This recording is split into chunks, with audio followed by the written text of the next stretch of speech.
The following program is sponsored by CBN. Coming up, the new Cold War. China has us in the crosshairs. Are we ready to face this next threat? Bill Gertz weighs in on the new Red Scare. And abandoned in a bootlegger's house. My mother left me there. At just 3 months old. She always found a way. Then caged 30 years later. I ain't going back no more. This is my last time. His long road to freedom. Is this how it's going to end? On today's 700 Club.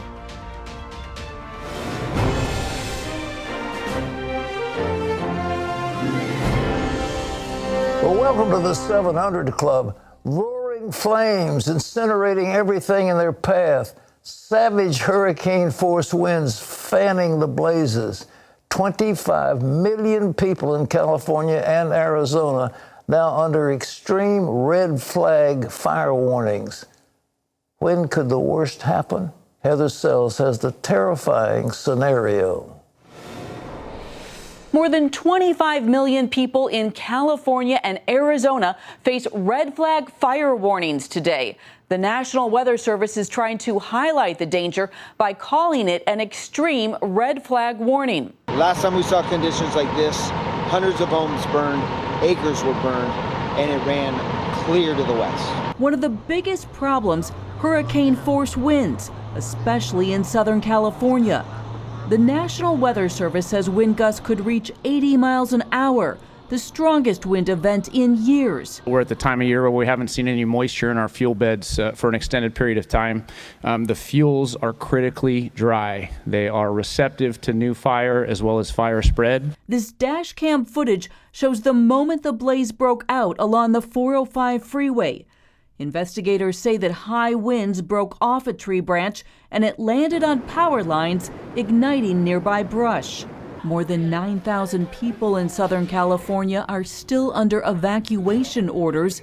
Local churches are sending people to their neighborhood evacuation centers to help and provide encouragement. There's evacuation centers all over Los Angeles, and it's so wonderful. Our church family has been showing up and simply being present with those that they've never met before, who have been evacuated, and they're bringing water, they're bringing their presence. And in Northern California, the state's largest utility has begun its third round of sweeping blackouts, hoping to prevent more fires from starting. The worst fire danger from the winds is expected to last through tomorrow, with conditions forecast to ease after that. Heather Sells, CBN News. Well, in other news, pro-lifers are on trial for exposing Planned Parenthood with undercover video. Officials laughing about making money selling the body parts of aborted babies. Planned Parenthood is suing the Center for Medical Progress over its undercover investigation. The video evidence allegedly shows Planned Parenthood officials discussing illegal practices regarding fetal tissue. The abortion giant has pushed the judge to keep jurors from seeing those videos.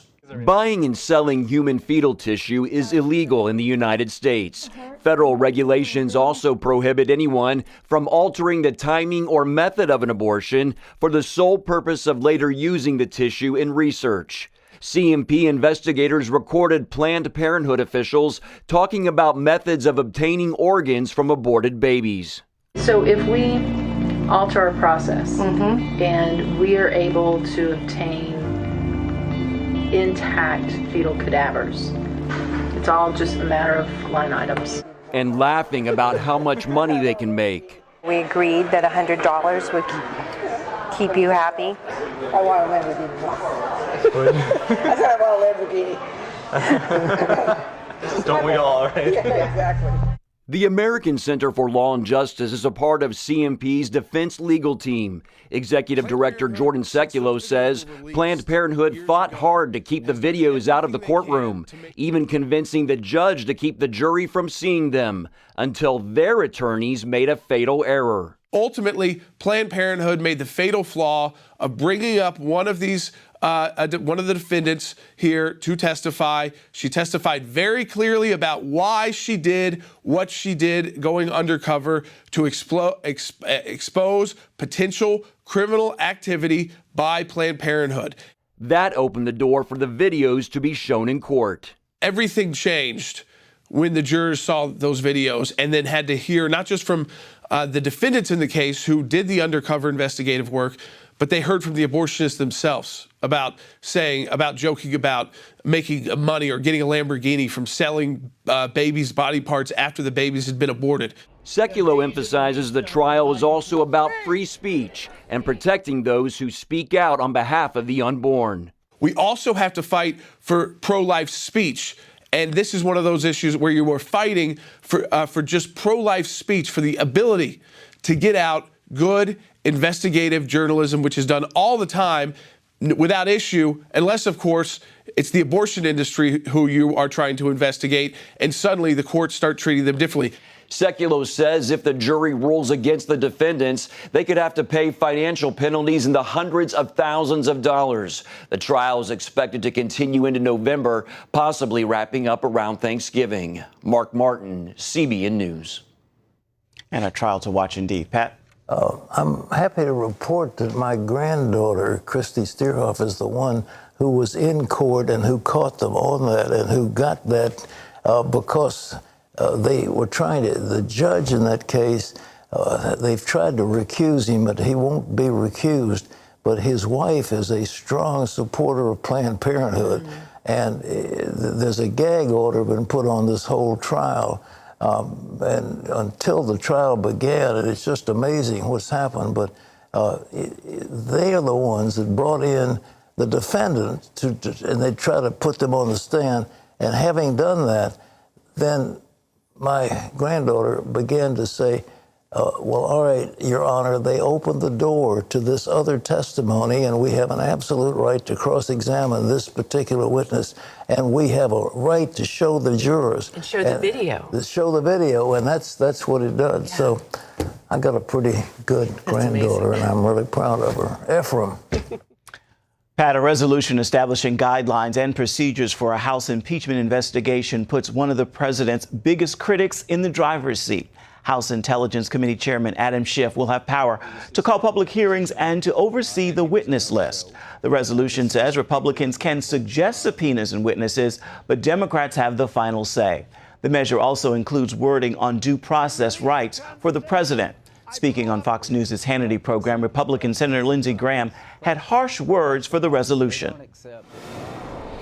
In the history of the country, we've never had the Intelligence Committee participate in an impeachment inquiry. Under the resolution they're going to pass tomorrow, the President's counsel cannot participate in the Intel Committee inquiry, so the President's denied right to counsel, and Republicans can't call witnesses without Schiff agreeing, so this whole thing is a sham. One House Democrat says he is not likely to vote for the resolution. New Jersey Representative Jeff Van Drew says he's skeptical there's enough evidence to impeach the president and not enough votes in the Senate to convict. Again, that resolution should be voted on tomorrow. Pat? This whole thing is outrageous. Imagine the chairman of the committee will not permit certain questions to be asked of witnesses. He selects all of the witnesses. And the Republicans really have no voice in selecting the witnesses, nor are they allowed to question freely the witnesses.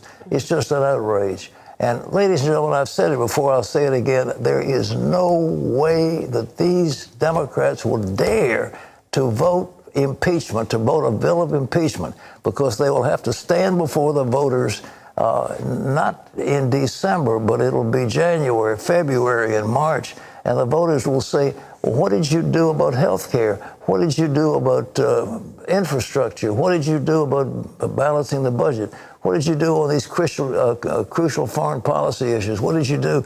And they'll say, we did nothing but impeach the president, and it was a quixotic effort because we knew the Senate would never vote to impeach him. The whole thing is a sham, and I don't know why the press keeps putting these headlines out like it's something important. They're not going to vote impeachment. Trust me, they would not dare to do this because they cannot stand before the American people with this nonsense, knowing that the Senate is not about to turn on the president and vote him out. They will not do that. And so all this impeachment stuff is nothing but press to try to drive down the president's poll numbers. And what Lindsey Graham and others said is absolutely right. And the Republicans are united in the Senate, and they need 67 votes to impeach, and there is no way that it's going to happen. So even if all 45 Democrats plus the 2 independents that usually vote with them, they'd still need 20 Republicans. Exactly. And most of those, well, all of them right now are with Lindsey Graham on this resolution. Of course they are. He has a resolution, and they have, I mean, they signed on to it. So there is no way. I mean, and it's a tenuous thing to start with. I mean, he had a telephone call, and was it a good call or a bad call and so forth. But I mean, that's not enough to high crime and misdemeanor. And the United States Senate will not do it. So it is an exercise in futility, and it is the American people need to say to these congressmen, look, we pay you your salary, get your job done. We've got to see about infrastructure. We've got to see about balancing the budget. We've got to see about foreign affairs. Do your job and stop this nonsense. Ephraim. Pat, we turn now to the United Kingdom, where the political upheaval over Brexit continues. Tuesday, Parliament approved a general election for December 12th. That could bring in a whole new government. But Prime Minister Boris Johnson is willing to take the chance to end the nation's Brexit paralysis. Dale Hurd reports now from London. Brexit opponents have finally agreed to a general election. Labour backs a general election because we want this country to be rid of this reckless and destructive Conservative government. This might be called a general election, but it is, of course, a second referendum on whether Britain will leave the European Union, and if it leaves, how. Opinion polls give Prime Minister Boris Johnson's Conservatives the lead, but the election may not give either side the majority needed to break the deadlock. The Conservatives would probably win, but not with a very big majority, actually. And it's always possible, remember what's happened to British politics in recent times, that we'd hold a general election, and then, miracle of miracles, we'd end up with another hung parliament with no one party in control. Johnson, who has vowed to take Britain out of the European Union one way or another, accused his opponents of sabotage by delay. They just want to spin it out forever till the 12th of never, Mr. Speaker. And when the 12th of never eventually comes round, they'll devise one of their complicated parliamentary procedures and move a motion for a further delay and a further extension then, Mr. Speaker. What do we want? Brexit! When do we want it? Now! Voters are fed up after more than 3 years of Brexit drama, and it will be a very grumpy Britain that will vote December 12th. Dale Hurd, CBN News, London. This one's far from over. Pat? Well, we're sorry to see our British friends in this kind of dilemma, but the truth is the bureaucracy in the European Union is stifling, and the Brits have every reason to want to have the Commonwealth taken out of that. But at the same time, they have to have an agreement as to what they'll do, how they'll have cross-border trade and all this other. And the European people have agreed to something, so now they're waiting on the British Parliament to go along with what seems to be a fairly good deal.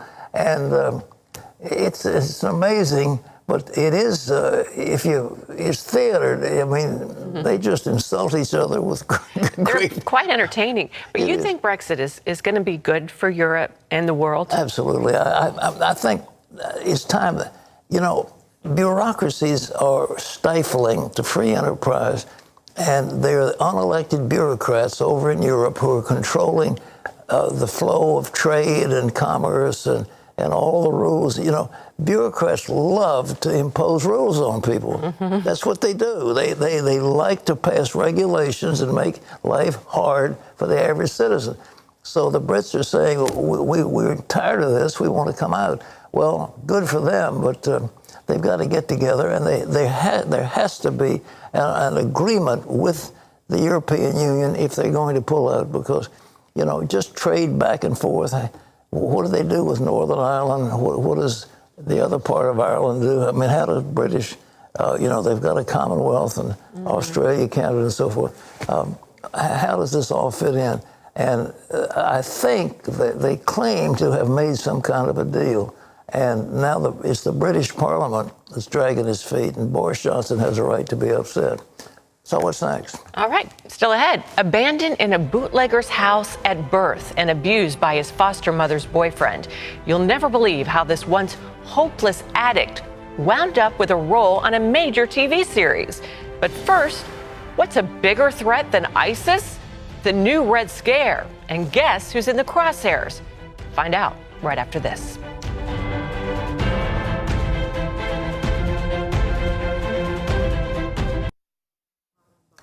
They lie. They have stolen an estimated $600 billion of intellectual property, and they are now thinking of attacking the United States, not only in the East, but possibly in our home country. It is a frightening scenario. So why are our leaders blind to this growing military menace and its ominous threat to America? Take a look. The idea that China is a threat to the United States will surprise Americans who are used to thinking of terrorism and Islamic extremism as the foremost national security concerns confronting Washington in the post-9/11 era. The reality, says veteran investigative journalist Bill Gertz, is that Beijing and Red China pose an existential threat to our national security of the sort not seen since the days of the Soviet commissars. Whether we want to be or not, Gertz says we are engaged in a new Cold War. In his new book, Deceiving the Sky, Inside Communist China's Drive for Global Supremacy, Gertz lays bare the Chinese ambition to dominate the 21st century, both militarily and economically, and how China increasingly views the United States as an adversary to defeat. Well, author and journalist Bill Gertz joined us now from Washington. Bill, the whole idea of deceiving the sky, Sun Tzu, he said, we're going to fake them out with so much propaganda they won't see what's really going on the ground. How have they been deceiving us? Well, it's been a massive deception operation that's been going on for about 30 years. And successive U.S. government administrations have fallen for it. I call it a 40-year gamble. And the gamble was that if we just trade with China, if we just engage them, if we're nice to them, that they will, in fact, become a benign power. And it's been an utter failure. We've seen China now is on the march around the world. They're pushing something called the Belt and Road Initiative, which is a kind of a Trojan horse of expanding not just their economic power, but their totalitarian communist system as well. And it's taken a long time for people to wake up. Fortunately, I think the Trump administration is the first administration in decades to really look at the China threat and see it for what it is. Well, Bill, you know, they call themselves the Middle Kingdom. And it used to be that they wanted to contain themselves in the Middle Kingdom. They didn't have expansionist ambitions. Now, according to your book, they are building a Navy that's unparalleled. They have incredible new weapons. They're really going to attack America, maybe even bomb our homeland. Is that what you're saying? Yes. In Deceiving the Sky, I outline what China calls its assassin's mace weapons. That is, they're not trying to confront the U.S. military head on. They're really looking for niche weapon systems, and they are excelling in several areas. One, which I highlight a lot, is their space weapons. With as few as 24 missiles, they could literally cripple the United States by shooting down some satellites and making us unable to communicate, to have financial transactions. The second area is cyber attacks. U.S. intelligence has detected Chinese hackers inside of our critical infrastructure, especially our electrical grid. And the belief is that they're doing what's called reconnaissance, cyber reconnaissance, so that in a future conflict, they could get inside of our electrical grid and turn the power off. And that would, again, cost millions of lives, and create a havoc in the country. And this is not a theoretical threat. This is a real threat. Bill, your book opens with an attack on a satellite, one of our communication satellites. Was that fictional or that really happened?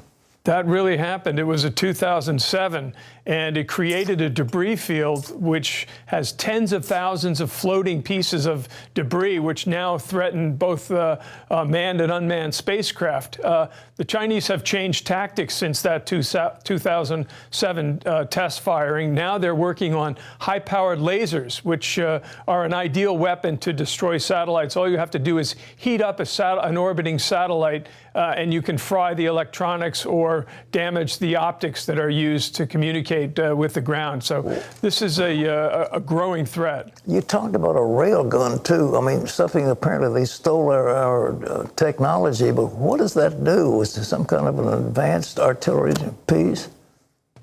Yes, railguns are the next generation of artillery. Basically, the Chinese have already deployed one on one of their ships. They've beaten the United States to it. But it's basically a high-speed projectile, which, again, doesn't have to be fired. It can be used through electromagnetism.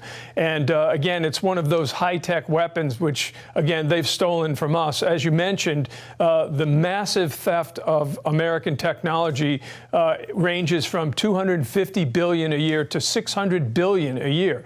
No nation can survive with that level of intellectual property theft. So unless we crack down on that, and I'm beginning to see that in the Trump administration, they've instituted a major crackdown on Chinese intelligence and technology theft.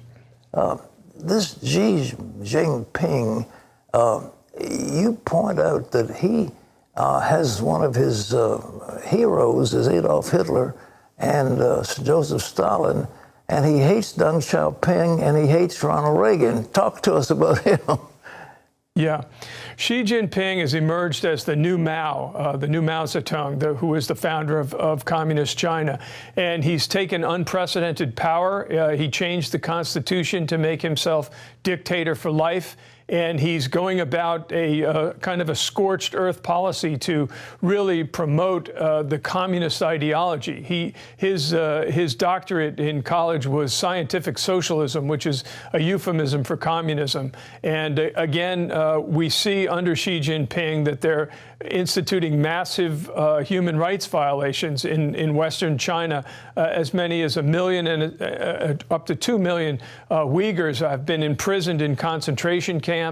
They're cracking down on Christian churches in China as well. They want Christians in China to read Mao's and Xi Jinping's words rather than the Bible. And so this is, again, it's a major problem. People are just beginning to understand that it is truly an existential threat to the United States. Well, the old saying was, we've got one China but two systems, and we can live in peace with Taipei.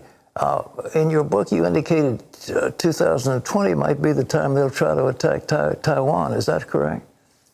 Yes. The next decade has been described as the decade of concern, when we'll see that the Chinese are moving ahead with trying to retake Taiwan, which again is a democratic island off the coast of China and really poses a threat to the communist regime because it's such a vibrant economy and a vibrant democracy. And of course, we're seeing in Hong Kong the lie of the so-called one country, two systems, which when the former British colony, when it was reverted back to China back in '97, they said, well, you can keep your system. And now we see in 2019 that they're trying to impose the communist system on Hong Kong, and the Hong Kongers are resisting, and they're resisting in a very forceful way. Do you honestly think that the Chinese made time attack America?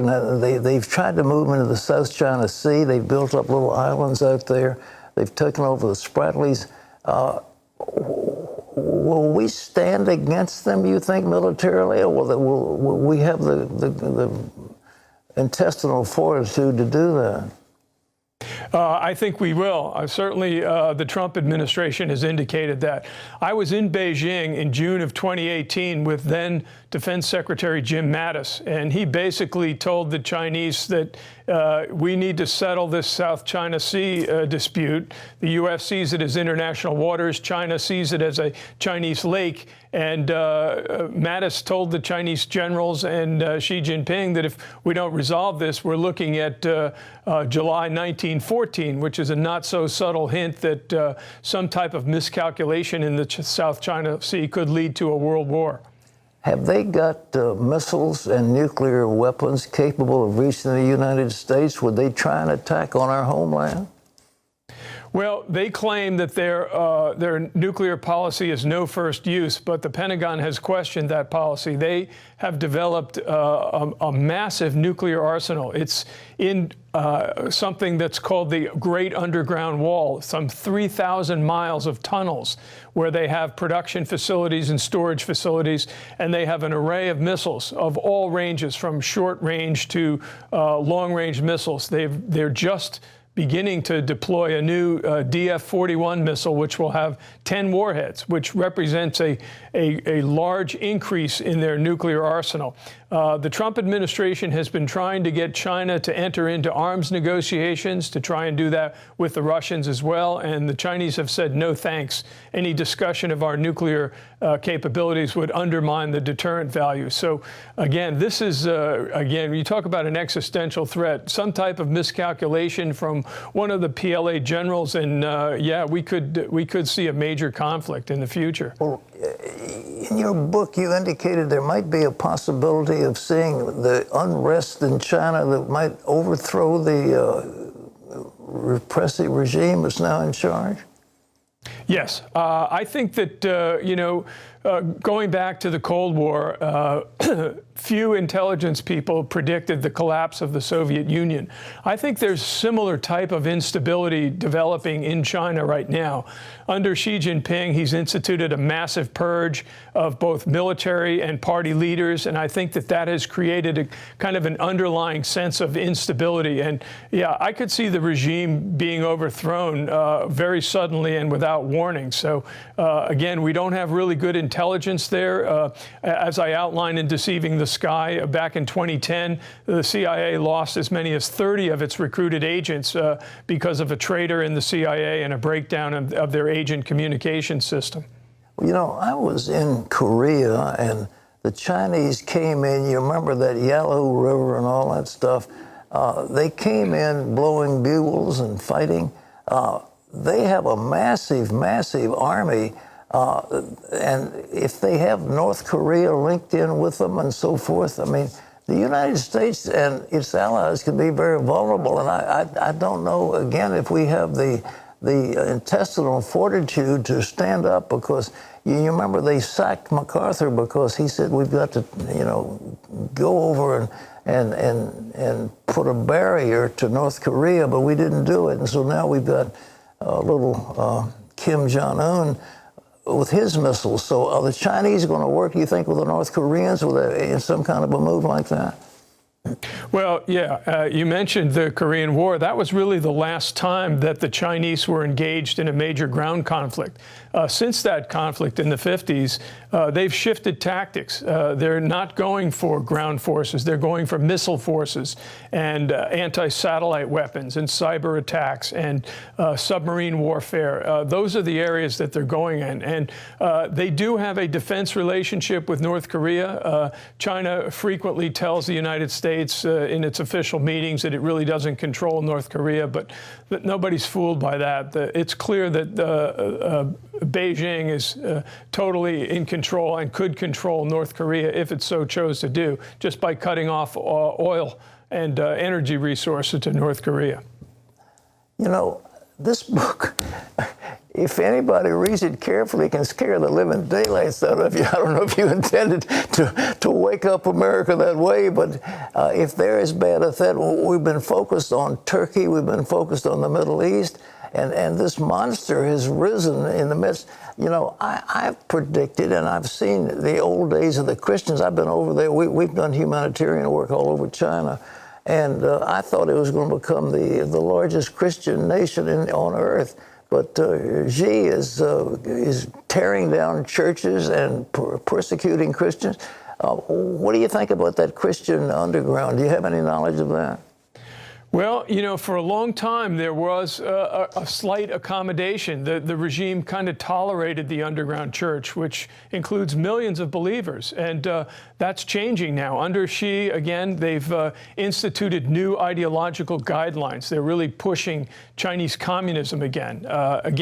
That's one of the deceptions that China has put on the world, that they're not really communists, that they're somehow state capitalists, and that's not true. I spend a lot of time in Deceiving the Sky highlighting that they're atheistic communists and they're true believers in that ideology. And again, if China becomes the dominant power in the world, it's going to be a really dangerous place to live.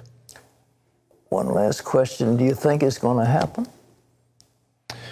I think that it's possible that through peaceful means we could bring about a reform in China. We need to get rid of the Communist Party of China.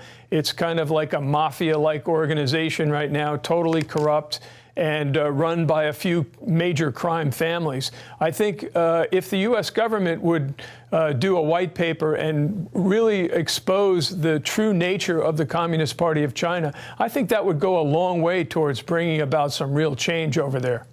Well, I hope you're right. But Bill, this book is incredible. Deceiving the Sky, ladies and gentlemen.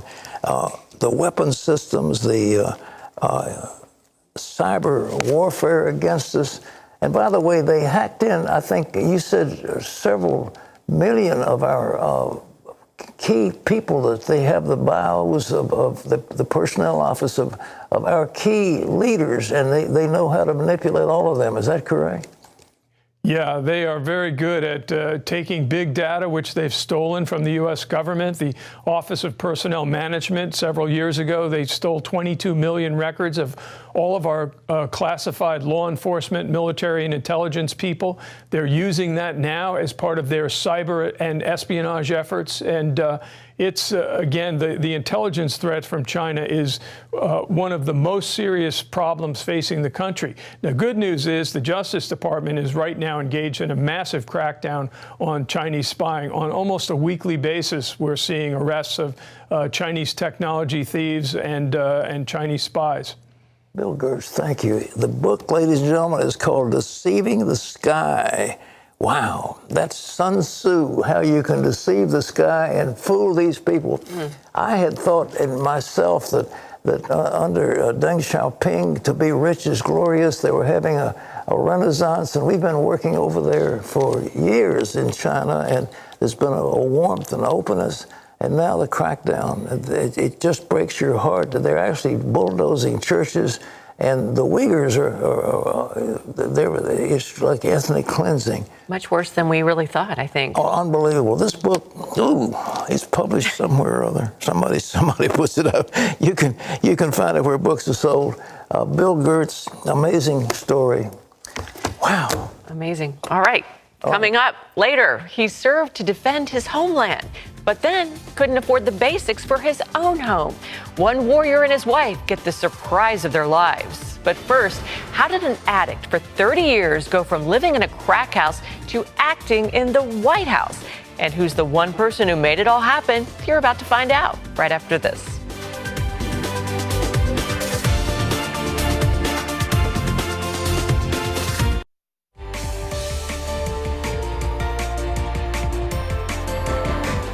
He was nine when he drank his first beer, 10 when he first smoked a joint. And by the time he was a teenager, Michael Devlin Alston was well on his way to becoming a full-blown crack addict. He lived that way for 30 years. Then in a moment of clarity, Michael made a choice that took him from the crack house to the White House.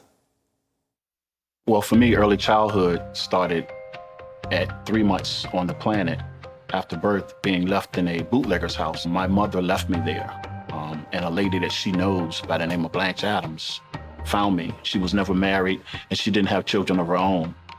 So God kind of placed us together. She just made sure that I ate good. Sometimes we didn't have lights, sometimes we didn't have water, but she always found a way.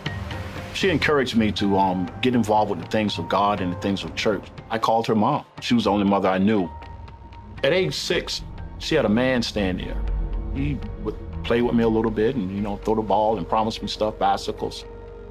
So I didn't think nothing of it. I was innocent. I didn't know no better. But one day he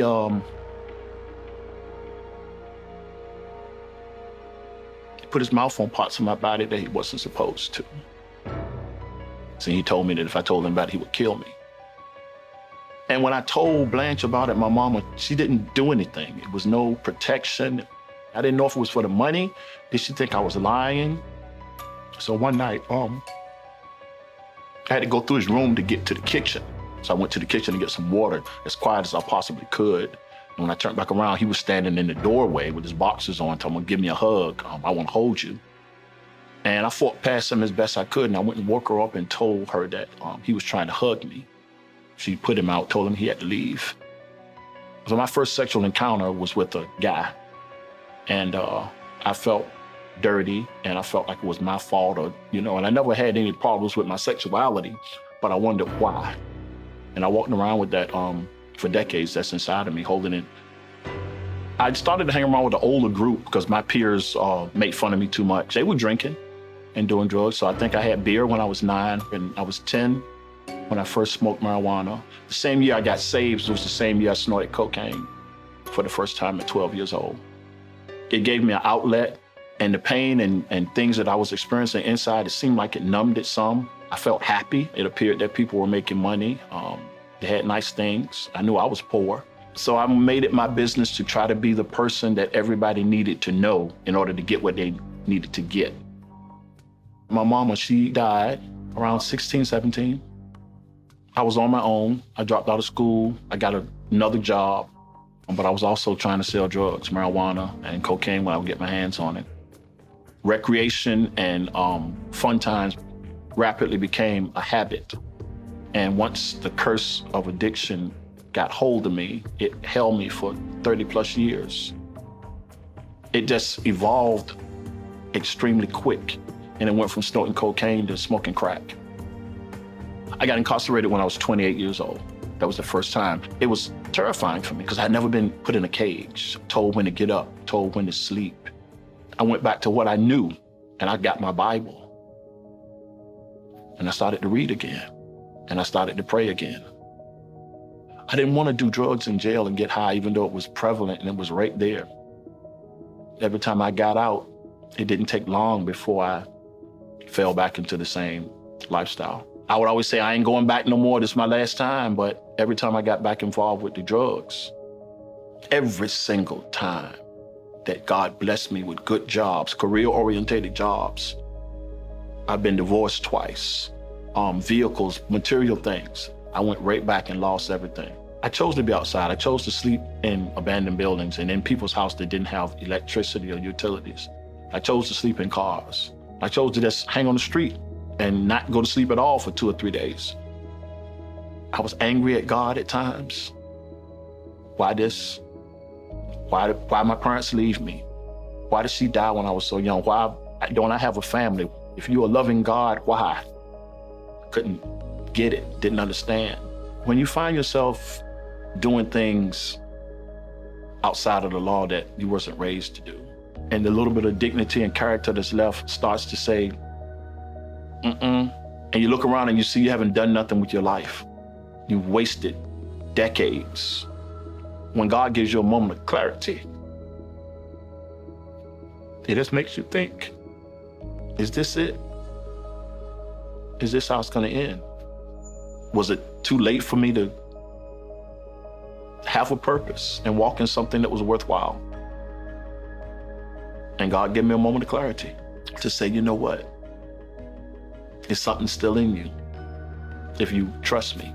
So I finally got to the point of total surrender, total trust. And I spoke to God as if I'm speaking to you, and if you don't help me and heal me and deliver me, I'm gonna die. I called the Salvation Army a couple of days before. They told me to come in that day, did the intake. Said, God, I can't leave until you fix me. He let me know that this is it, that I'm gonna change you and you're gonna be all right. And it was like the most comforting words in my spirit that I had ever heard in my life. And he just started to minister to me. He let me know that I was his son. He let me know that what I went through was not to hurt me. He let me know that he heard me. He let me know he loved me. The Salvation Army is a 6-month program. Close to graduation, the opportunity to be a Salvation Army soldier became available. I was a soldier for about a year. And then they elected me as the Corps Sergeant Major of the Southampton Roads Croc, which is similar to being like a deacon or assistant pastor. Every day I wake up, God is involved in my life and helping me be involved with something he's doing in some capacity. I got an opportunity a couple of years ago to be in Homeland, which was a series on Showtime. And I wound up being a Secret Service agent guarding the President of the United States. I would tell people that nobody can take you from the crack house to the White House but Jesus.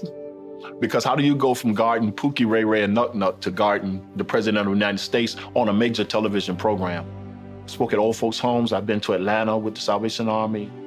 So I've marched in the Grand Illumination Parade as a representative of Christ through the Salvation Army. And I don't have any biological children, but I got about 20-something kids that I mentored. I've been mentoring them for about 2.5 years now. I can't believe it. God is, man, that's the, what he done in my life. I can't believe it. When people used to talk about that experience and what God done, it can't be that real. It can't be that much, but it's real. It's true. And at 56, I didn't know it would be like that. I had no idea. I didn't think he loved me that much. And nobody could have wrote my story and told me that what has happened to me over these last 2 years would have happened. I mean, the places I've been and the people I've been in the company of, it's nothing short of amazing. And he still lets me know the best is yet to come. The best is yet to come. What an amazing story. Abandoned as a baby in a bootlegger's house. Brought up with sexual harassment, all kinds of stuff. Drugs, cocaine, crack, selling crack, dealing, breaking the law, all those things. And yet, Michael, deep inside, you know, it was Augustine that said, our hearts are restless till they rest in thee. And inside of every human being, there's a cry to be unified and united with the God who brought him into being. Everybody felt that. And Michael felt that his tears are real because he sort of thinks, think what happened to me. My life had no meaning. Now it means everything because I have walked with God. Now, if you want to know the Lord, you know, the Bible says, let us go on to know the Lord. What do you want to do? All you have to do is call out. Whoever will call upon the name of the Lord will be saved. Call upon the name of the Lord. Say, Lord, you look at me, I'm sorry. I've made a mess of my life, but I want my life to count. Even these last few years, if I may have 20, 30, 40, 50 years, however many years you got, I want those years to count. I want to be somebody before the Lord. And if you do, all you have to do is ask the Lord and pray and say, God, take me, I'm yours. And he will hear and he will answer. And I have a little booklet if you would like to have further instruction about what comes next. I have a little compact disc, a little thing like this, and I'll be glad to make it available to you. All you have to do is pick up your phone and call and say, I want to know the Lord. If you want prayer, somebody's here to pray with you. But we love you and we care about you. And just like Michael, he said, what is my life? What is it going to mean? In eternity, what's it going to mean? And you know that old saying, only one life, it soon be past. Only what's done for Christ will last. And it's true. Wendy? Well, still ahead, a Wednesday round of your questions, honest answers. Amanda says, my ex-boyfriend is in a cult and he wants to kill me. What can I do? Pat tells it like it is later on. But first, a former Marine and his wife in the middle of a financial meltdown. the double blessing they never saw coming after this.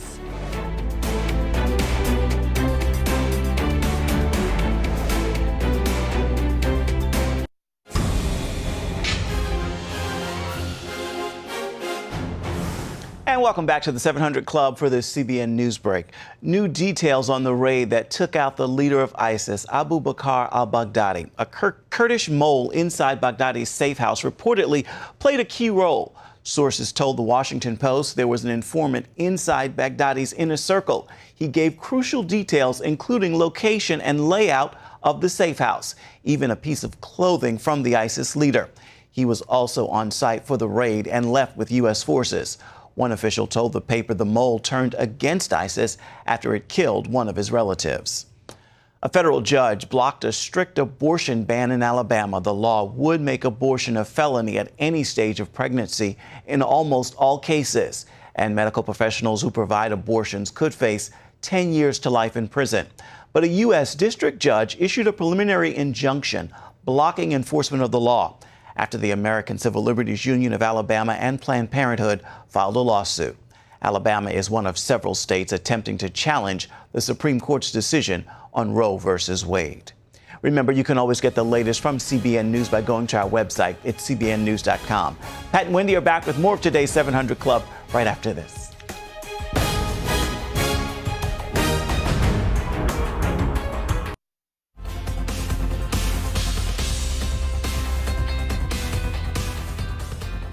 Well, John and Leela Roy had just bought their first house. The only problem, it came with no appliances and they couldn't afford to buy any. This former Marine and his wife were on a shoestring budget and the stress was overwhelming until they received a hand up from CBN's Helping the Homefront. Corporal John Roy and his wife Leela called Camp Pendleton in Southern California home when John served as a U.S. Marine. Both are proud of his service. I think part of it is the way my parents raised me. I guess our family's pretty patriotic. I always had a kind of an attraction to that, to serve my country in some way. I think it's a very honorable thing. When I see him in his uniform, it just makes me so proud of him. John transitioned out of the military to use his GI Bill to go to school. The couple knew it would be financially tight. It would take a few months for John's school benefits to kick in. Meanwhile, the couple purchased their first home and closing costs depleted their savings. The only house they could afford was one without appliances, and they didn't have money to buy them. Sometimes I do get worried and I get really stressed out and I'll cry about it. John will remind me that we're partners and that I'm not alone and that we'll figure it out and that God will always provide where he leads us. If she has something that she wants to pray for, I can pray for her as well. We can pray together. Hey, how you doing? Pastor Dave Townsend of Faith Warrior Ministry invited the couple over to tell them CBN's Helping the Homefront was paying their first 3 mortgage payments. So what do you think? I'm speechless. Nothing. And he had another surprise. So today, we get to have an opportunity for you guys to go to Home Depot and pick out your new appliances. Definitely gonna help a lot, Mr. Dave. Yes. And I just appreciate you guys, and may the Lord bless you. I feel like I'm dreaming. The couple headed to Home Depot to pick out the appliances for their new house. This newlywed couple can begin their new life together without financial strain. I'm so overwhelmed with thankfulness and gratefulness, and just I feel so loved right now, and I can feel God's arms wrapped around me. And if you're a CBN partner, you're helping couples like this and also people hurting all over the world with just your $20 a month gift. And when you do that, we want to bless you with Pat's new teaching called The Transforming Word, Proverbs, verses of anointing, wisdom, and favor. This is our gift to you when you call. You could also designate your gift just to Helping the Homefront. If you have a heart for the military, and who doesn't, and you want your gift to go exclusively to helping our military men and women, then you can do that. Just designate your gift to Helping the Homefront. Well, it is time for email. Let's go for it. Okay, Amanda says, my ex-boyfriend is in a cult and he wants to kill me. I'm also in spiritual warfare with him, I guess. Please pray for me that I live. I can't call the cops without proof. I'm a single mother. Other than prayer, what can I do? Well, I think what you can do is get away from that so-called boyfriend, but I do think you can alert the police that he's made these threats and at least get somebody to investigate it. And you can also get a restraining order. And I think if he's made a threat he's going to kill you and he's in a cult, that's a pretty serious matter. And I do think you can go to a court and ask for a restraining order. I mean, you say you can't go to the cops. Well, you can go to court and get a restraining order. It might help, I don't know, but what can you do with a situation like that? And maybe stay with someone else, not be in the same place. And the person may come and kill them too, so you never know. I mean, but there are a lot of opportunities. You see this kind of stuff in fiction all the time, but you don't know exactly how to handle it, but you don't necessarily want to arm yourself, but that's... you're right. She has to get the police involved. Absolutely. Well, not only the police, but get a court order restraining him, okay? All right. Excuse me. This viewer says, I have a lot of negative thoughts running through my head. How can I block these thoughts? How does a young man cleanse his way? By taking heed thereto according to thy word. Feed yourself on the word of God. When you go to bed at night, read some scriptures and think about them. You can have one of those little promise boxes with little promises, that you can read. And in the morning, begin to say, this is the day the Lord hath made, and I will rejoice and be glad in it. And the Bible says, let the word of my mouth and the meditation of my heart be acceptable to thy sight, O Lord, my strength and my Redeemer. Day after day after day, that's how you cleanse yourself, all right? All right, this one from Brad. As Christians, are we to follow the festivals in the Bible? Don't they lead to Jesus' return? Our daughter is following the Torah and the festivals. They're causing a divide in our family. What do we do? Well, I believe that the three feasts of the Bible have definitely... Jesus was our Passover. The first fruits was the baptism of the Holy Spirit. The last yet to be fulfilled is the Feast of Tabernacles. And I think they have a great deal of significance, and I think they have prophetic significance. And I don't know why you've got a divide in your family. I don't understand what you're talking about. But certainly, those feasts have a great deal of meaning. We leave you with today's minute book from the book of Matthew. Seek first the kingdom of God and his righteousness, and all these things shall be added to you. Well, that's all the time we've got. For Wendy and all of us, this is Pat Robertson. See you tomorrow. Bye-bye.